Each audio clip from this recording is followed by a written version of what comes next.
Welcome back to another episode of FUNalysis. My name is Scott. I'm a scouting and strategy mentor for Team 1987 the Bronco Bots from Lee Summit North High School in Lee Summit, Missouri.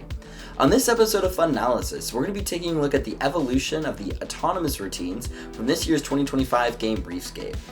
In this video, we're going to feature auto routines from some of your favorite teams, from Week 1 all the way through the recently completed Week 5, heading into the Week 6 regionals and district championship events.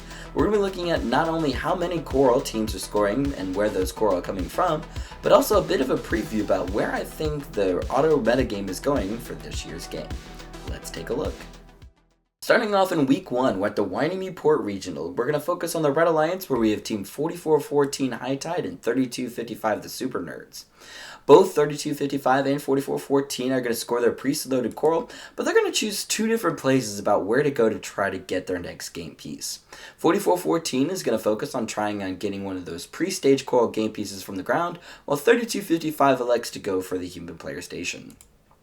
Now, both robots do manage to secure another game piece, and 4414 manages to score theirs, and 3255 manages to attempt to score theirs with about 3 seconds left on the clock.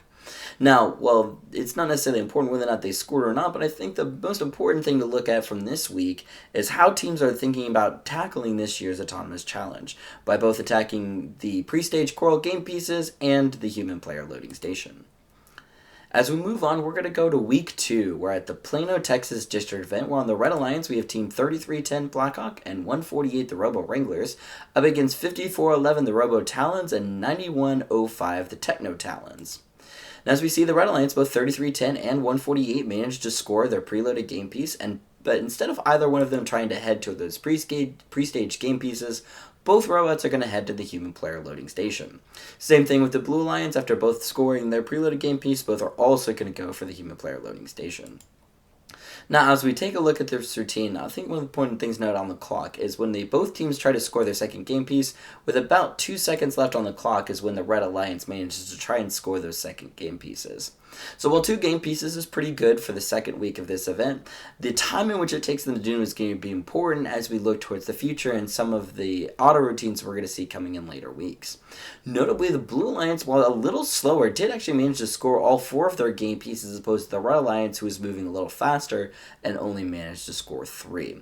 So we could see that to a certain extent there is some trade-off between speed and accuracy, where the Red Alliance tried to move a little bit faster and missed one, the Blue Alliance, being a little more deliberate, managed to score all 4. But we're going to see how that develops as we go and move on to Week 3, where we're going to take a look at the Blue Alliance, where we have Team 27 Rush and 1706 the Ratchet Rockers. Like previously, both of them are going to score their first preloaded Coral game pieces on L4 and head towards the human player loading station. The difference here is going to be 1706 and 27 both managed to score their second game piece with about 6 seconds left on the clock, whereas compared to the previous week, 3310 and 148 were scoring those game pieces with about 2 to 3 seconds left on the clock. So we can see the Blue Alliance, with a little bit greater accuracy and moving much faster, is not only going to get 2, but both 1706 and 27 are actually going to be able to score 3 game pieces. So, and we can see that on the Red Alliance, you also see 9401 Midas Mayhem also going to and from the human player station, also able to get 3. So in just 1 week, we have robots that have sped up their cycle times by about 2 seconds, allowing them to score an additional game piece. And we're going to see this progression continue when we look towards Week 4 at one of our later events. Before we get there, though, we are into Week 4, but we're going to be at the P&W District Auburn event. Now, in this event, previously we saw in Week 1, 4414 was attempting to pick up the game pieces from those pre-stage Coral pieces on the ground, but we didn't really see much of that in Week 2 and Week 3. As we're getting to Week 4, though, we will see 2910 try and tackle that alongside their partner 3663 CPR Cedar Park Robotics. Well, 3663 is going to focus on the human player loading station. 2910 is going to score not just 1, not just 2, but they're going to manage to go after all 3 of those pre-stage Coral game pieces on the ground and be one of the first robots in FRC this year to actually score all 3 of those pre-stage Coral game pieces along with the preloaded game piece that they have. Now, as many people speculated at the beginning of the year, that auto routine of scoring all 3 of those pre-stage Coral game pieces was going to be one of the most tricky challenges when it came to auto routines in this year's game. So seeing a team tackle that in Week 4, I think really speaks to how high the ceiling is going to be for auto routines in this year's game. Now, moving on, we're going to take a look at another event here in week 4. We're at the New England District WPI event, and we're actually going to take a look at the auto routines of both of these alliances. To start off with, we're going to look at the Red Alliance, Team 190, Gompy and the Herd, and 1768, Neshoba Robotics. Now, as we start here, one of the first things to look at, again, like all the others, right, 190 and 1768 are both going to get their preloaded coral onto the L4s, and they're going to get back, and they're going to get a second game piece from the human player loading station. The notable difference here as compared to week 3 is that they've managed to score their second game pieces with about 8 seconds left on the clock, as compared to week 3, where you saw 1706 and 27 scoring those second game pieces with 6 seconds left on the clock. And while 2 seconds doesn't seem like a lot, as we saw from the difference between week 2 to week 3, we're going to see a similar elevation here from week 3 to week 4. So as we go back here with about 7 seconds left on the clock, we're going to see that both 1768 and 190 both actually miss loading a third game piece into their robot. And so when they come back here with about 5 seconds left on the clock where they'd be attempting to score their third game pieces, they're actually both going to miss. But where that 2 seconds comes in handy is both robots on the Red Alliance are going to race back to the human player loading station, get a fourth piece in an autonomous period, and manage to score those with about 1 second left on the clock. So again, while we talked about the difference between week 2 and 3, the difference between 3 and 4 is a whole other game piece, showing how robots are managing to get faster and faster as we go through the autonomous period in this year's game.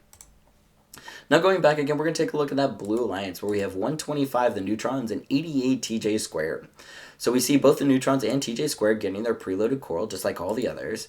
But what we're going to see is we're going to see Neutrons moving just a little bit faster. As while TJ squared is just now getting back to the human player loading station to get their second game piece, the Neutrons are already back at the reef for that second game piece. In fact, they're about a second faster than the Red Alliance right now in terms of how fast they're moving. So while TJ squared is at the reef with their second game piece, the Neutrons are already back on the way back with the third, scoring it just after TJ squared, whereas TJ squared is just now coming back to the reef now with about 3 seconds left with their third game piece. The Neutrons are about halfway back and manage to score a fourth game piece with about 1 second left on the clock. So the Neutrons actually were able to move just as fast as the Red Alliance and managed to get an additional game piece by moving just a little bit faster. So we're already seeing how teams at this point in time are trying to use speed in order to make up the difference and score additional game pieces. But we're going to see later that in later weeks, teams are going to try something different in order to try to get those additional game pieces and go beyond the 4 that we're seeing here during week 4. And getting right into it, we're here in week 5. We're going to take a look at the Contra Costa regional event out in California.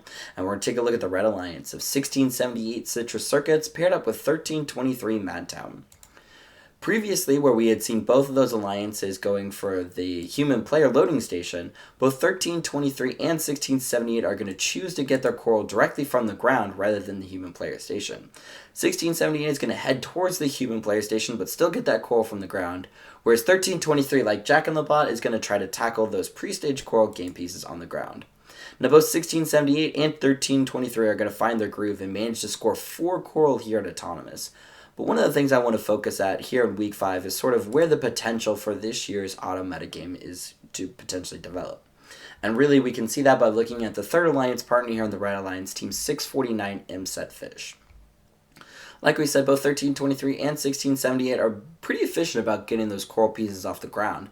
But in the manner in which they're doing it, specifically with 1678 on the far human player station and 1323 focusing on those pre-stage game pieces, they've left this near side driver station and human player station open for a potential third robot to be working from that human player station as well, potentially getting even more additional pieces to be able to score in the autonomous period. And for me, I think that's one of the key places where this auto metagame has potential to develop, and where I'm hoping to see, teams at these district championship events and champs, really take advantage. But there's one more event we want to look at here, and that's going to be the Israeli District Championship. We're in Finals 2, where we have 1690 Orbit, once again paired with 5990 Trigon. Now, similar to 1678 and 1323, both Orbit and Trigon are going to focus on collecting coral from the ground. Now, one of the things that this allows them to do, like 1670 and 1323, is they're going to move just a little bit faster than those teams who are having to go all the way to the human player station and saving them just about a few seconds overall of driving time. Now, 1690 is going to have their second piece up with about 9 seconds, their third piece with about 7 seconds, But 1690 is going to have their fourth piece scored with about 3 seconds left. So again, this is week 5 where they're scoring about 3 seconds left. We again see about that 2-second progression over the previous week, week 4, where you had 190 and 125 scoring their fourth game piece with about 1 second left. 1690 is actually scoring with about 3 seconds left. And what that allows them to do, just like in previous weeks, is use those 2 seconds to their full advantage by scoring not just 4, but actually getting 5 corals scored at autonomous. And with a little help from 5990 scoring 3 pieces of their own and another one from their third alliance partner, the Red Alliance has managed to actually put up over 9 game pieces in autonomous up on the L4s. And so, with a alliance partner, a third alliance partner being maybe slightly more efficient or being able to get additional game pieces, I think it's entirely possible that we could see 10, maybe 11, and who knows, maybe even all 12 L4 coral scored during the autonomous period. But let me know what you think down in the comments below. Is there a particular auto routine that you think we missed that, is worthy of note? Or is there any other ideas that you have about how this auto metagame is going to develop? Make sure to like and subscribe, and for FUNalysis, my name is Scott. Thanks for watching.